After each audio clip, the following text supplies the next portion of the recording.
All right, guys, we're going to start the show on the Tuesday edition of the Jerry and Jerry Show. A lot we're going to cover on the broadcast, including a heartbreaking loss to the NC State Wolfpack on Saturday this past weekend in Raleigh. The Virginia football team was in this contest. This was a game, I think you can say with hindsight, was Virginia's to win. 10-point lead at halftime, outscored significantly in the third quarter, which has been a trend under Coach Tony Elliott. I'm going to ask Cootie Ratcliffe if the loss to NC State was glasses half full or glasses half empty. I know some in the fan base are torn on this. Is there promise and potential that you can take from this loss to NC State?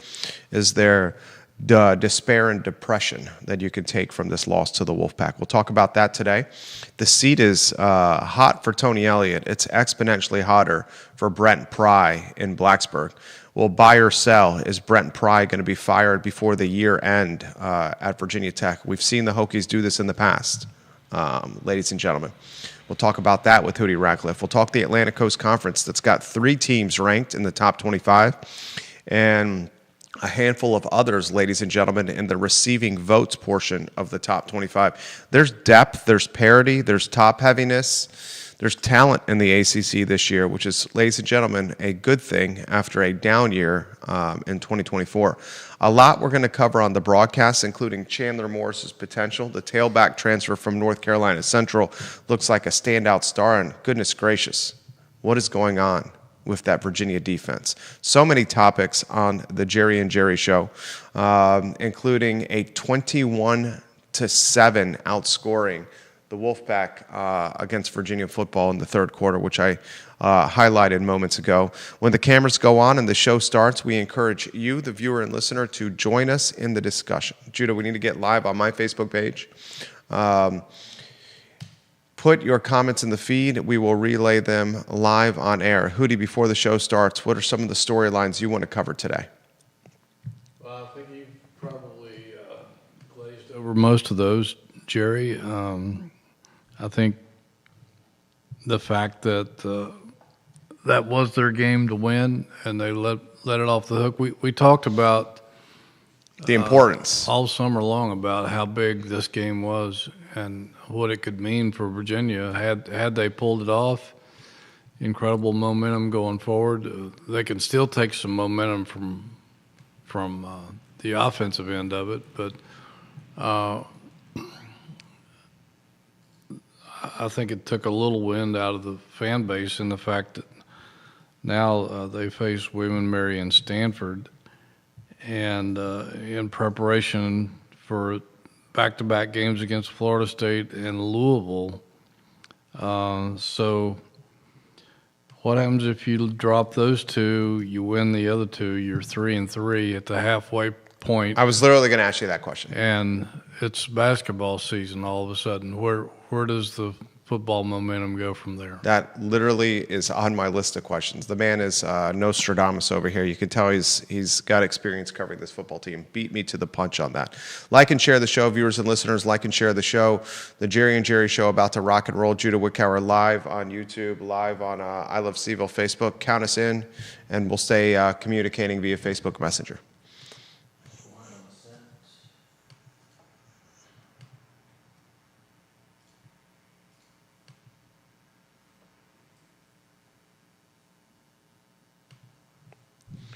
Welcome to the Jerry and Jerry Show, guys. My name is Jerry Miller. Thank you kindly for joining us on the I Love CVille network. Goodness gracious, a lot to talk about on the program today.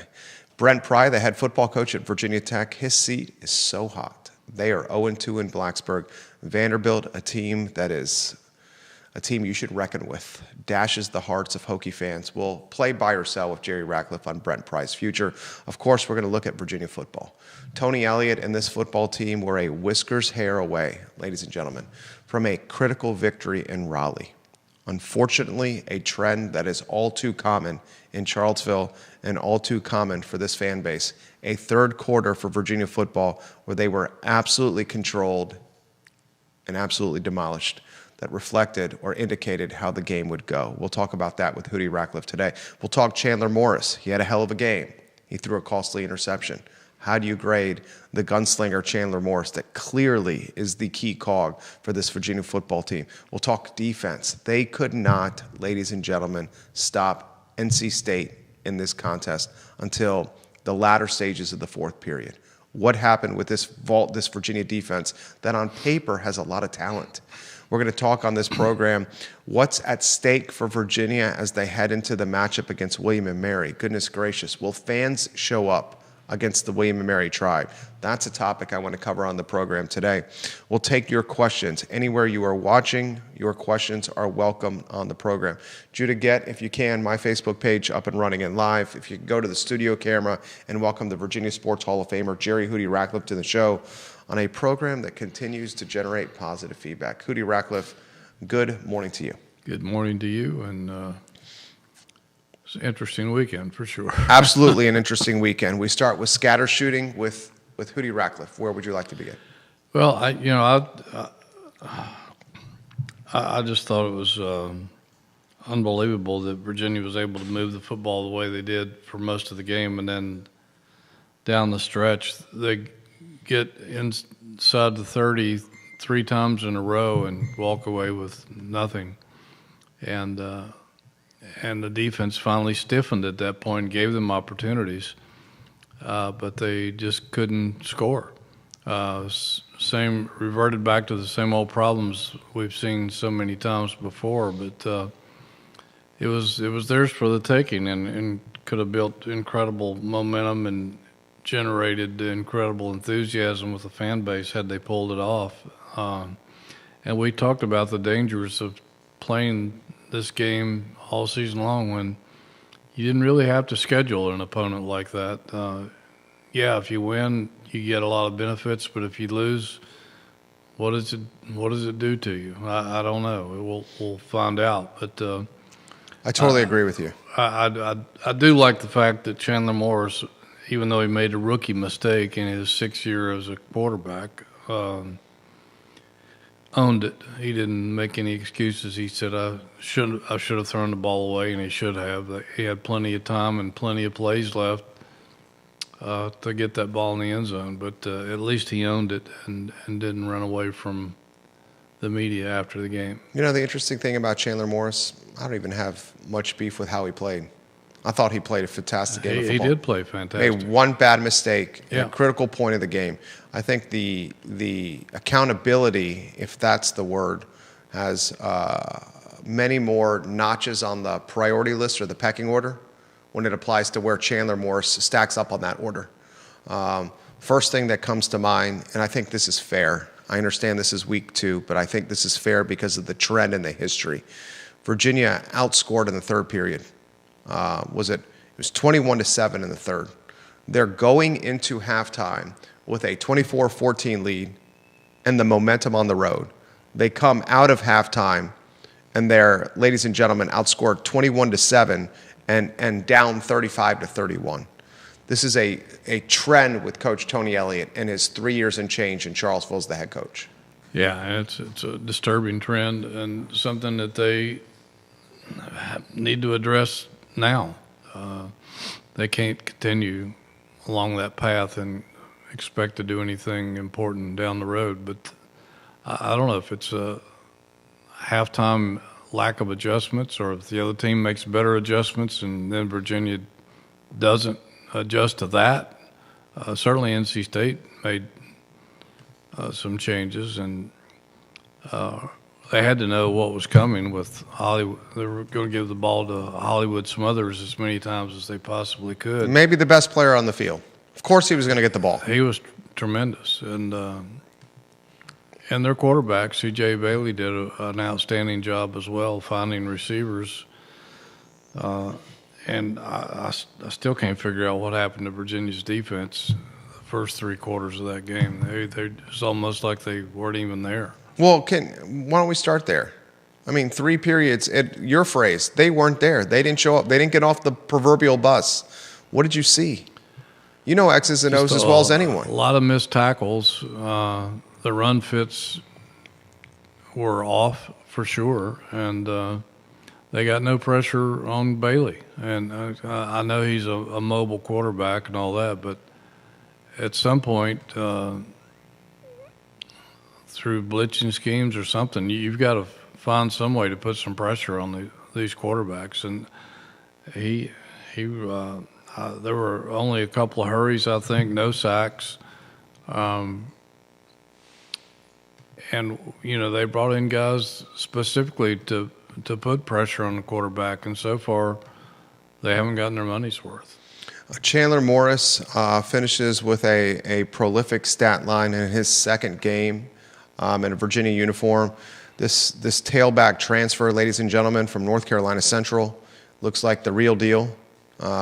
Virginia, an underdog in this contest, easily could have won the contest. Interestingly, Vegas very accurate with how they projected the line would fall. 4-point game. I think at kickoff it was a 3-point line, depending on your shot, where you shop, 2.5 to 3 points. Finished at 4. Yeah. Crazy how good Vegas is with that information, that line setting. Now you got William and Mary. I'm questioning whether 30,000 people will even be in attendance against the Tribe. It's that challenging 12 p.m. kickoff against a nondescript opponent that no one has really any allegiance to, an opponent that doesn't travel super great. No. With the William and Mary Tribe. Tony Elliott, his mood after this NC State loss. He was obviously. I think he knew what they had let slip through their fingers, and I think he felt for his team that they had, for the most part, played a pretty good football game on the road against a team that was favored and at times dominated, particularly on offense, and just couldn't get it done. And it's the same old story. And I think he realized, like everybody else, what this game meant and what it could have meant had they pulled it off. And an opportunity, I think, to have gone 4-0, build up incredible enthusiasm and momentum going into that Florida State game later down the road. Do you take a glasses half full approach or a glasses half empty approach after 2 weeks of football? Well, it's halfway there, that's for sure. I don't know. It's right there. I don't know if it's empty or full. It's, offensively, I think you have to be encouraged that this team can score points. They've scored 48 and then 30 something the other day. But defensively, they've got work to do. Saturday was a big disappointment, and as much as they've improved on the offensive side of the ball, which has been the thing that has held them back in the previous 3 seasons, not being able to put points on the board. People expected that kind of a performance from the defense too, to be able to dominate. And I mean, you score as many points as they did Saturday, you should be able to win. And I know that, especially with a 10-point lead at halftime. Yeah, there's a lot of shootouts in modern day football, and you've got to score 5 or 6 touchdowns to usually win anymore. But if you just get a little bit of help from your defense, you walk out of there with a completely different attitude, and our conversation and everybody else's conversation changes dramatically if they just get a little help from the defense. Tim Bates, watching the program, he said, "Good morning, fellas," from Evington. Tim Bates, watching in Evington, Virginia. He says he agrees 100% with our take on the quarterback play. Chandler Morris has made one real mistake in 2 games.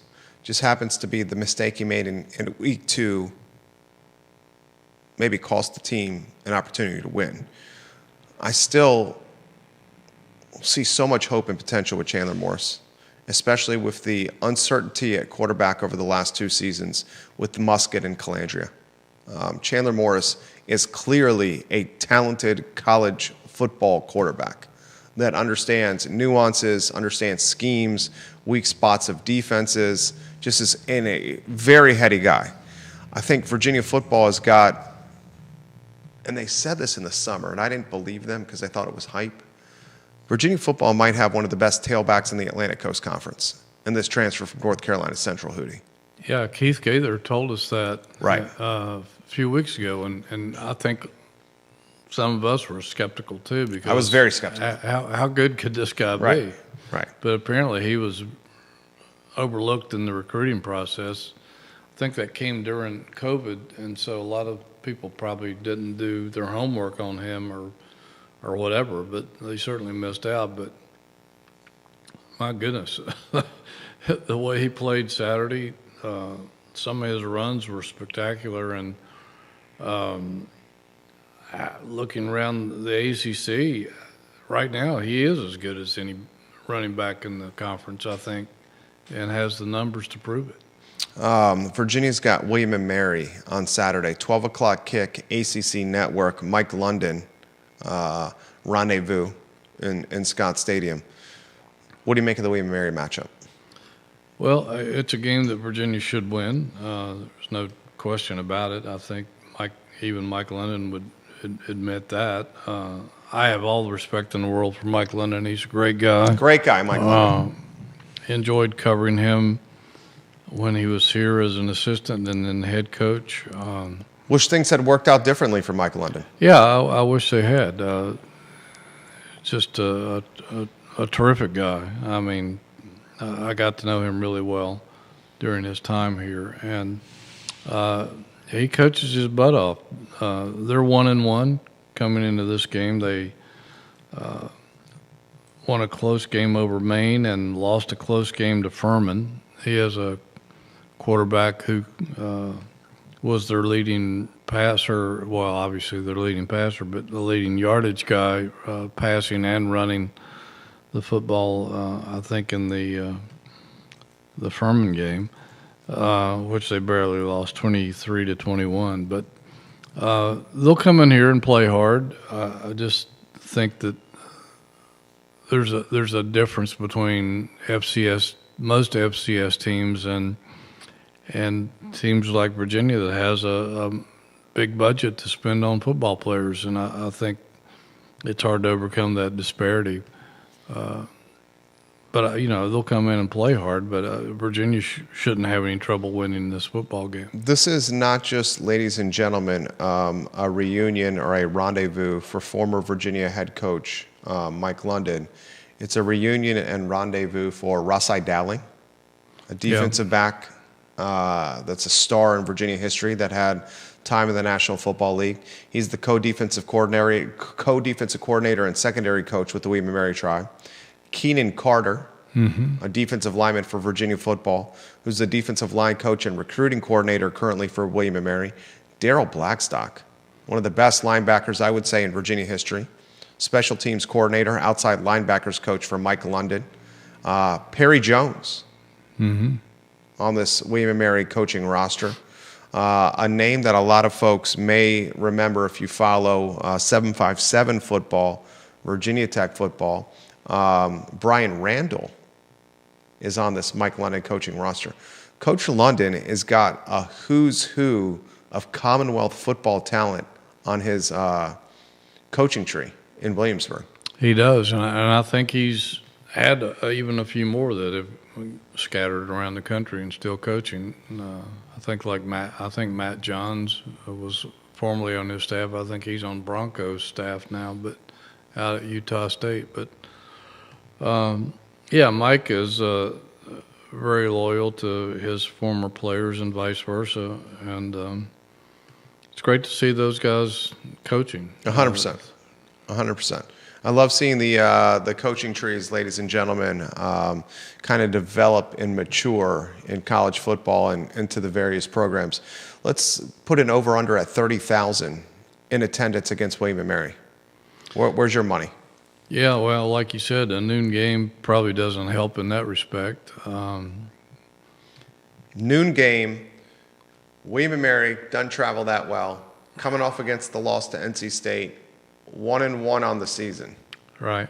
It's going to be challenging to have a big crowd, I think, because of that. I think the 1-1 tag more than anything else. had they won Saturday, I think it would have been worth another 5,000 to 7,000 people maybe, but I don't know. It's Virginia football fans are pretty fickle, and the bandwagon. There's no bandwagon at this point, I don't think, but it'll be challenging to get a really good crowd there Saturday, I think. They have William and Mary, then Stanford. Right. Who's not a very good football Stanford's team. not a good football team. Expectation, especially at home, is you should be handling William and Mary and Stanford. That puts Virginia at 3-1 going into a Florida State matchup against a Seminoles football team that is incredibly talented. I'll put in perspective how talented Florida State is here in a matter of moments. They're a top 10 football team. Yep. The Florida State football. They look like the Florida State of Bobby Bowden through 2 weeks. Granted, it's 2 weeks, but I think those 2 weeks have merit considering week 1 was a victory against Alabama. They hung 70-plus points in week 2. I mean, 70 points, ladies and gentlemen, for this Florida State football team. 77-3. They hung 31 on Alabama, which says something right there. So expectation, probably losing to Florida State, although anything can happen. That puts you at 3-2 through the first 5 weeks of the season. And then Louisville, who beat JMU. I was talking to Rob Neal in the weight room. I think Rob's watching the program right now. He's a massive JMU fan. I watched a little bit of that game. He said that the JMU quarterback play, Rob Neal, was a bit shaky against Louisville. But the Louisville football team is extremely beatable. I would say now you would have Virginia losing that game to Louisville to go 3-3 because it's at Louisville. They're on the road. Yeah, I think Virginia's only won once ever at Louisville. Right, so 3-3 at the halfway point of the season, Hootie. Where do you want to go with that? Well, that's I mean, that's probably where most people thought they would be. I believe is 3-3 at that point. Could have been 4-2, possibly, but that leaves you with I don't know. Is the fan base excited at that point, or do they begin to does their interest wane because that's about the time that the basketball exhibitions will be getting started? I think they'll be I'm not sure that is on October the 4th. What, the exhibition for basketball? The Louisville, The the Louisville game. Yeah. And the 18th they're home against Washington State. What's that, homecoming? Yeah, I think that's about the time I think the exhibitions start, or maybe the following week when they play at North Carolina. I know they host Villanova the night before in the exhibition game. So I don't know. It's going to be interesting to see how the fan base reacts to all this. If they could pull off an upset, I almost think they have a better chance at Louisville than they do at home against Florida State. But 100%. 100%. yeah, so I don't know. It's going to be interesting to see how people react to that. It's hard to predict. This team's going to have to now steal a win with that loss to NC State. Yeah, Steal one of those wins that we didn't think was going to go their way in the preseason. and they've the last 2 years they've had excellent chances to beat Louisville. They've blown it both times. I thought last year the coaches lost the game with some poor decisions, and then the year before at Louisville they were dominating for a while, and then once they had that devastating injury to the running back who we had on our show. All the Was air that Paris? Yeah, Paris. All went out, kind of out the window, and but they easily could have beaten Louisville both those seasons in a row, and Maybe this year they'll finally get lucky on that. One of our favorite fans, Cliff Daisy, is watching on the Eastern Shore. He says, "Good morning from the Eastern Shore. Disappointed in the game on Saturday. Third quarter was a killer. He's also disappointed in so many night games because he works every Sunday morning and can't stay up late Saturday night because of work." And he says, with the Virginia Tech conversation, when you talk Brent Pry, imagine if ODU beats the Hokies in week 3. We will talk Brent Pry, who I think his seat as hot as any in college football right now. I just saw something yesterday that I can't remember the source, but it's somebody who puts odds on what coach in the country is going to get fired first. Is he atop the list? He was at the very top of the list. Yeah, it wasn't even close between him and number 2. Yeah, the loss to Vanderbilt might have been the nail. They looked awful in the second half of that game. The offense, I mean, we could segue into this as you're putting headlines on screen, rotating us in here. Brent Pry and Virginia Tech's offense looks pitiful. I mean, 24-11 loss against South Carolina at a neutral site in Atlanta. Lose to Vanderbilt 44-20, ladies and gentlemen. Lose to Vanderbilt. Have Old Dominion at 7 o'clock. This is a big ball game for the Monarchs. The Monarchs are going to look at this as if it was like their Super Bowl. You got a Sun Belt football team in Old Dominion that's going to come to play for this. Virginia Tech better not look past ODU. I don't know much about ODU. I don't even know what their record is. They're 1-1. They beat North Carolina Central, who is Taylor's old school, right? Right. 54-6. They lost in week 1 to Indiana, led by the former JMU coach. Close game, 27-14. So ODU is 1-1 right now. Yeah. If Pry can't get his if team he starts believing 0-3, again, does he get fired before week 4? Oh wow, I don't know. There were probably people screaming for his head in the second half right last now. week. Yeah. I mean, they just looked awful. Not just offense; their defense couldn't stop anybody. Vanderbilt was just gashing them right between the tackles all night long, and they couldn't stop them. It's going to be tough for him to turn that thing around. But if they lose to Old Dominion, my goodness, who knows? And I guess I'm assuming that game's in Blacksburg. In Blacksburg. It'll be interesting to see what kind of fan turnout they have. Well, they still continue to sell out. I mean, But that doesn't mean they'll show up. Touche. They did show up against Vandy. They did. Yeah. They had a great crowd, and it was interesting seeing all those people file out of their Lane Stadium in hordes as the game went on. There's some kind of sociology or anthropology experience or experiment or research study that needs to happen here. Virginia Tech football struggles mightily. UVA football struggles mightily. Fans go to Lane Stadium, sell out, one of the most intimidating home field advantages in the nation. UVA, half empty, more people chilling in the parking lot than watching the game in the stands. There's got to be some kind of anthropology or sociology study there. Yeah, and it used to be that way at Virginia Tech. That was my first job, was covering Virginia Tech, and it was hard getting. It was hard. They didn't draw well. They didn't win much. Neither did Virginia back in those days. But that was pre-Bill Dooley, and I think once they started having some success, particularly with Frank Beamer, and then Mike Vick, when they got Michael Vick, that turned the corner. That changed everything. That made them a top 25 team, a top 10 team. Beamer ball came into existence.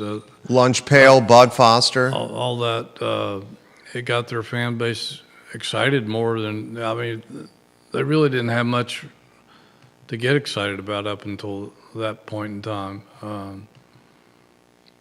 And so they poured all their resources and all their enthusiasm into football. And, up until Beamer had success, George Welsh was dominating the state of Virginia, and Scott Stadium used to get filled every weekend, and there was incredible enthusiasm. And Scott Stadium was a tough place to play. I still remember asking Bobby Bowden on the ACC football tour in 1996, August of 1996, about that game the previous fall, previous November at Scott Stadium, when Virginia was the first ACC team to beat Florida State during that dynasty.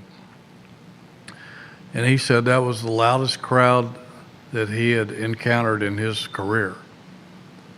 And that says something, because there was only 47,000 people in there. That was capacity. I'm sure there probably had a lot more people on the hill than they may have been counted, but still, that's nothing like a 80 or 90,000 or 100,000 seat stadium, which he had played in.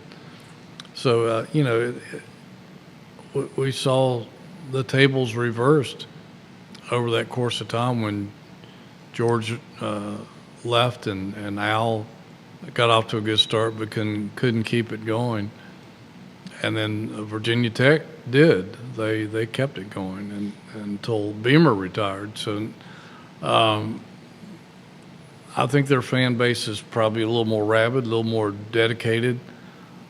Maybe football, I think, is probably a bigger deal down in that part of the state.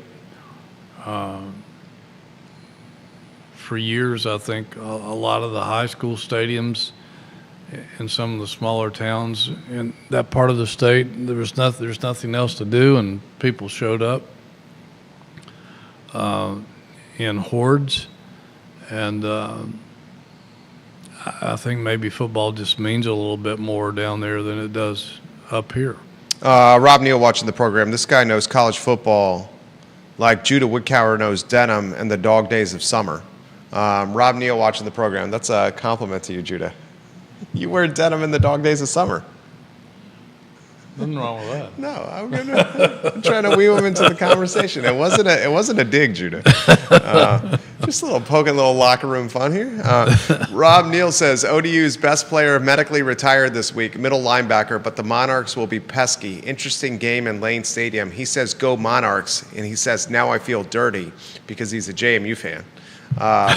William McChesney says my Hokie son is not enthused about Virginia Tech this year.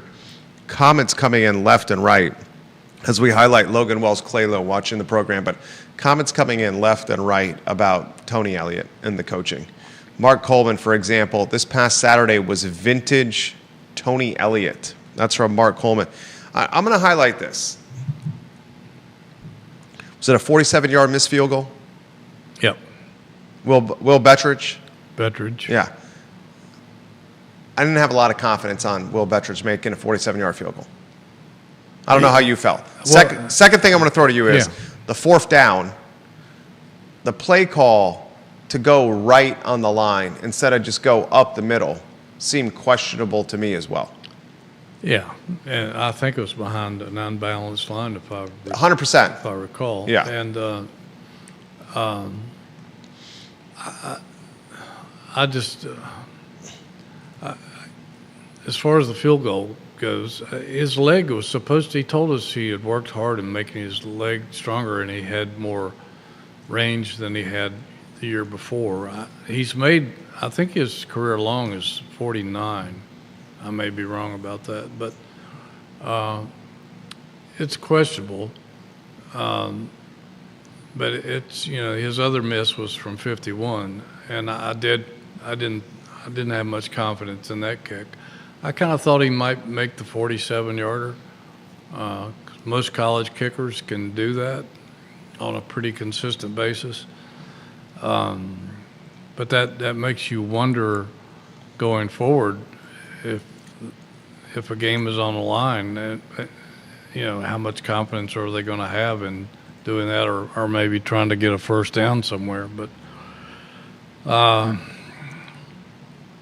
the play call, I mean, it makes sense if you're gonna do that, go behind an unbalanced line because you should have an advantage there. But the blocking just wasn't there, or NC State just made a good play and anticipated it coming. But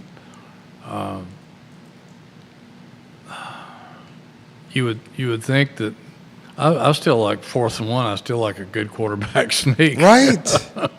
Especially with a 6'3". I mean, what's the And I know they backup don't quarterback? I know they don't have the tush push the quarterback. tush push right now. Yeah. But I still think Chandler Morris is good enough to sneak and get 1 yard. Especially with his craftiness with working the snap count and his nuance with managing how the ball is snapped.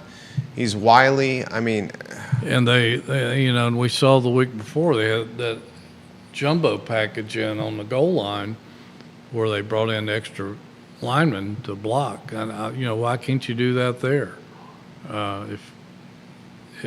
If it works on the goal line, it should work right there with all that beef to run behind. So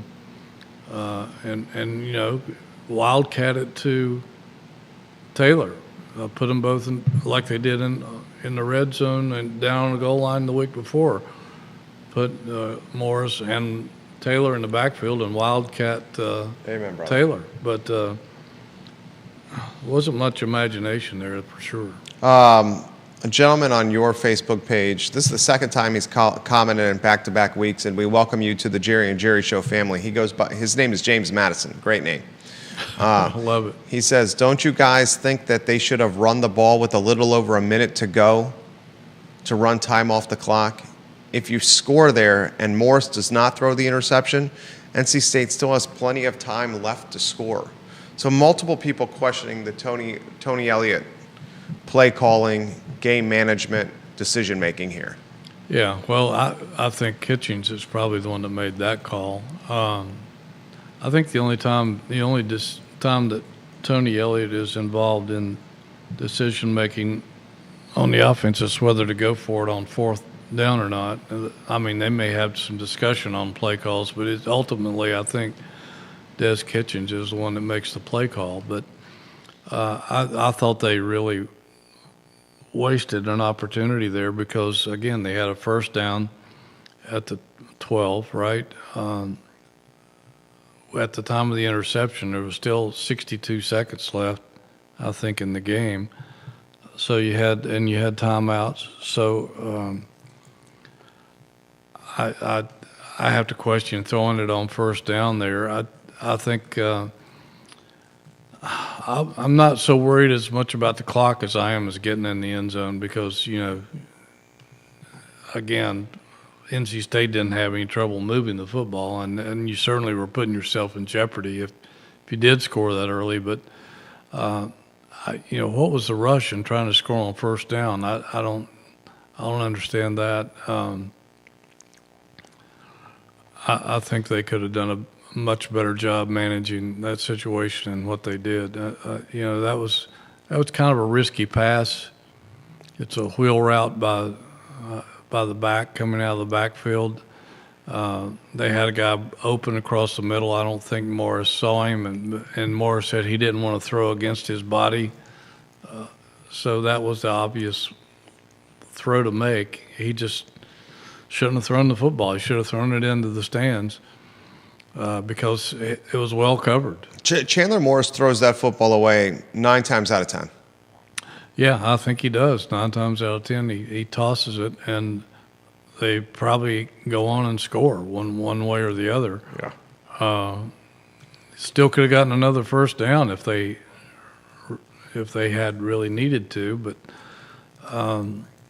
I would have preferred running the football down there to get it a little closer and then see what happens. But again, I didn't like the way that whole last series turned out with the potential, with plays and time in their favor. John Blair watching in Stanton. Jerry, any updates on Xavier Brown? I could not tell from the broadcast, but it looked like he was holding his hand after a tackle. Also, Mike London is a great guy. I wish he had worked out here. And he also wants to point out, Rob Neal, you'll like to hear this, John Blair on LinkedIn in Stanton. He says, while it's a smaller stadium, JMU 25,000. JMU has sold out for years with football. Oh, they have an outstanding program. I mean, That doesn't JMU's surprise me at all. they're actively trying to expand the stadium, expand resources. I think they probably will. Yeah. No update on Brown. We'll probably we may hear something today. It's up to the coaches whether they want to report that or not, because except for conference games, they're not obligated to give an injury report, but he usually does anyway. So we'll probably hear something later this morning. I can't remember the rest of it. Was there another part of that question? No, you handled it. You handled it. William says this, seems like the problem is Des Kitchings. There were calls last year to replace Des. I asked you this multiple times in the summer. When's Tony Elliott assumed the play calling? Here we're in week 2, and in week 2, dubious play calls.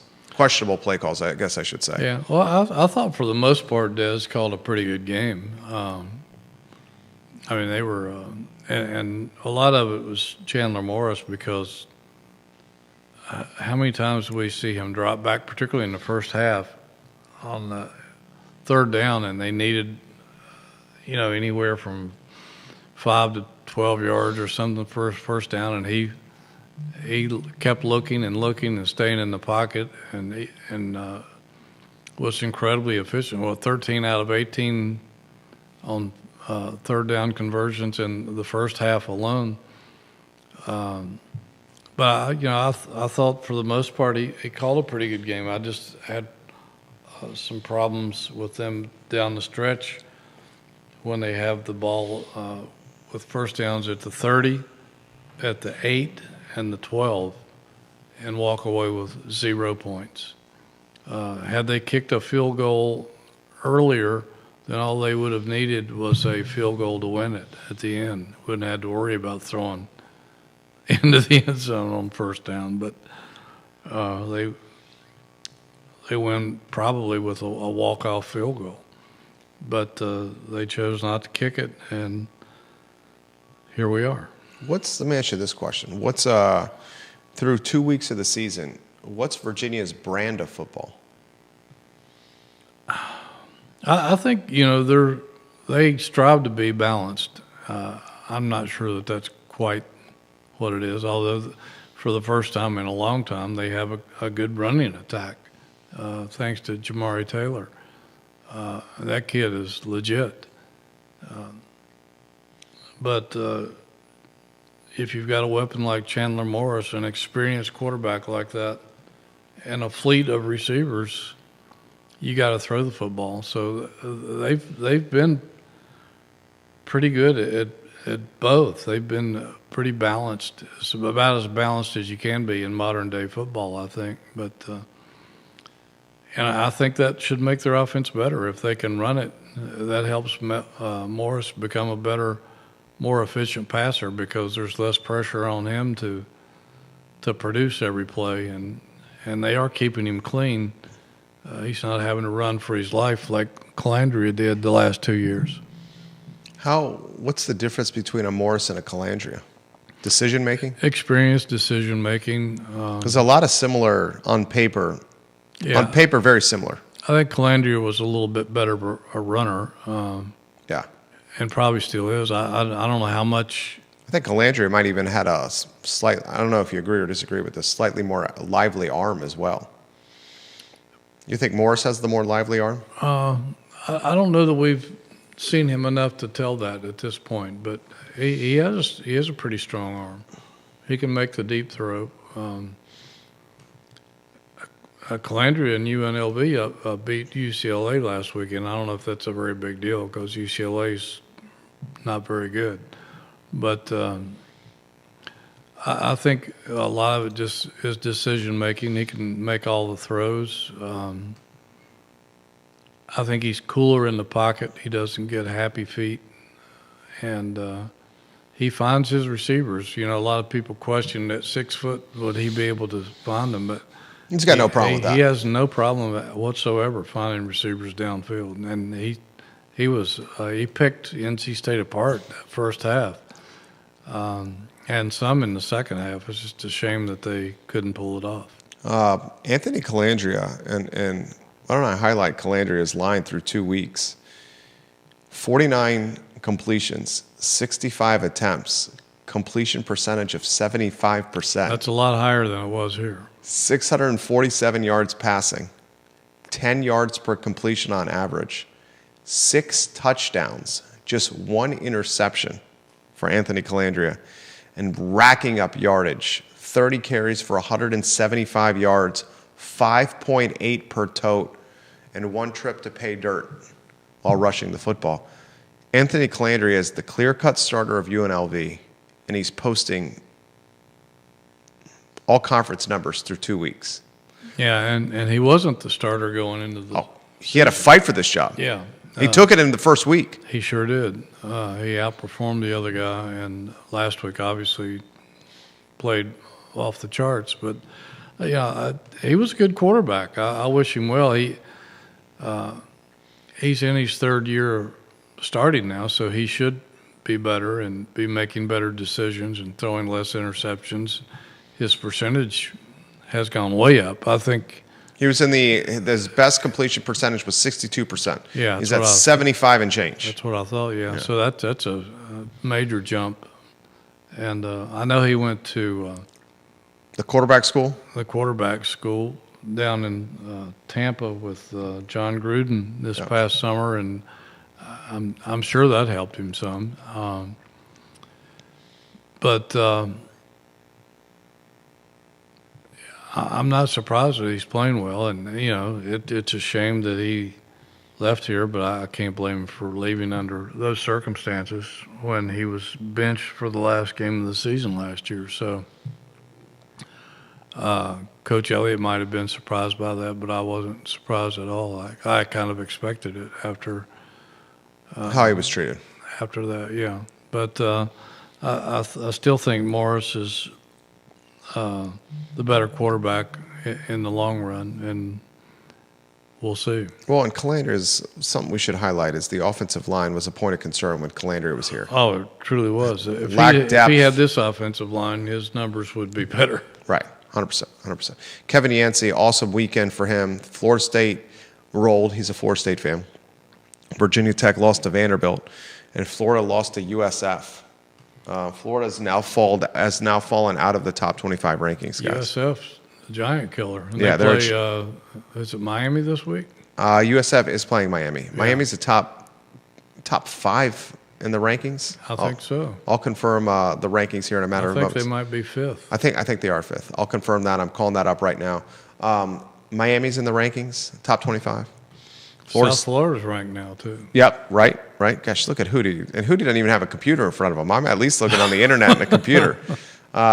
Miami is 5 in the AP, 6 in the coaches. Florida State, 10 in the AP, 12 in the coaches. Clemson, 12 in the AP, 11 in the coaches. And they've looked awful. Clemson has looked awful.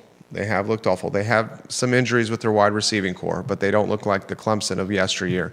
South Florida is ranked 18 in the AP, 23 in the coaches. The question I have for you is ACC related. You have 3 teams ranked in the top 25 in the Atlantic Coast Conference. You also have Georgia Tech, Louisville, and SMU in receiving votes. At one time, SMU was ranked in the top 25. This Atlantic Coast Conference has got some depth, and it's got some talent atop the conference, and it may even have some talent in the middle portion of the conference. Yeah, I think the ACC is dramatically better this year. There's no question. SMU lost in overtime to Baylor, which is one of their old-time rivals, so Right. that game could have gone either way. But the Ponies are for real. They're still a good football team.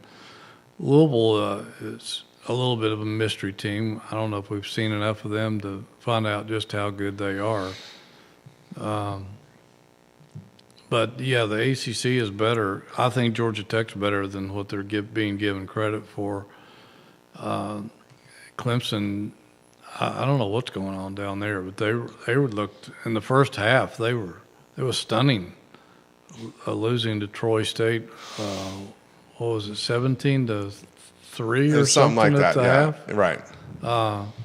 That's mind-boggling to me. How could that possibly happen?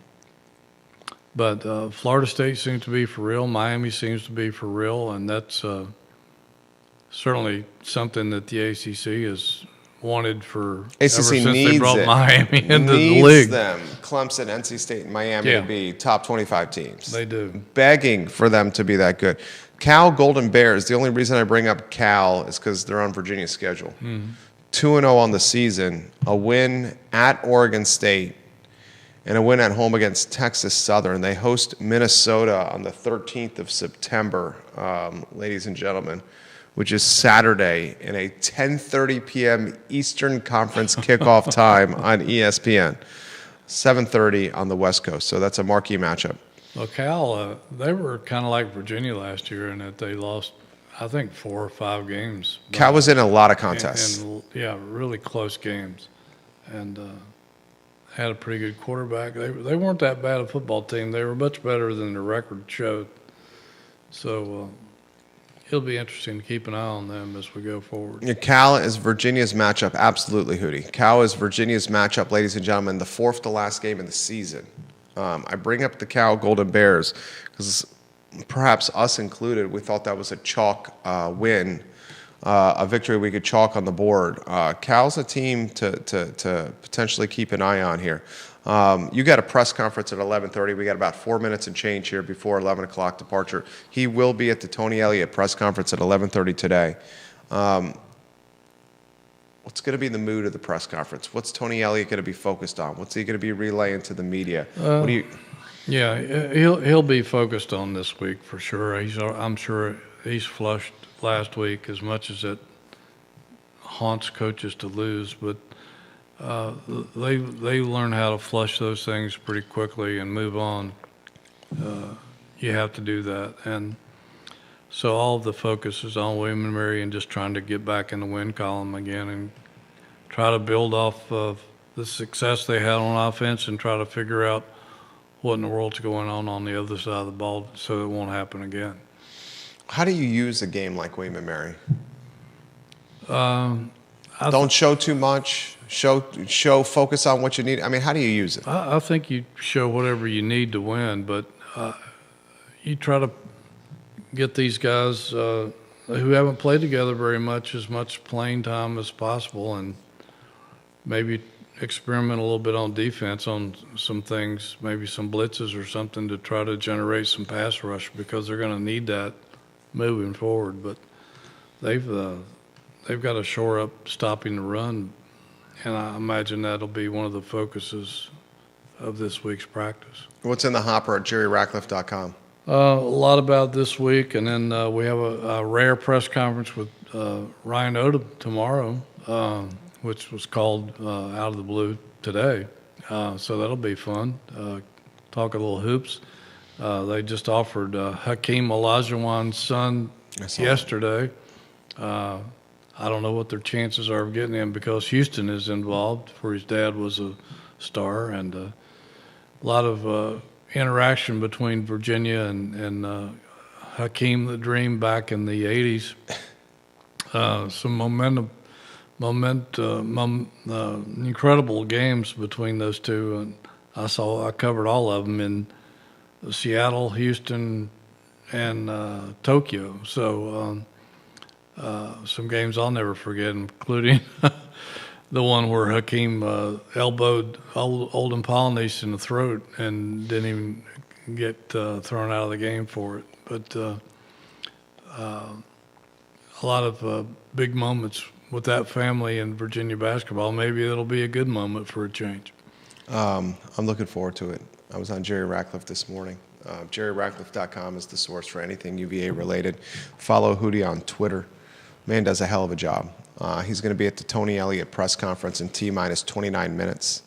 The Jerry and Jerry Show, wherever you get your podcasting and social media content, it features a Virginia Sports Hall of Famer. That's a household name in Jerry Ratcliffe. Judah Wickhauer is behind the camera. My name is Jerry Miller, and the I Love CVille show, ladies and gentlemen, is up at 12:30. So long, everybody. All righty, thank you.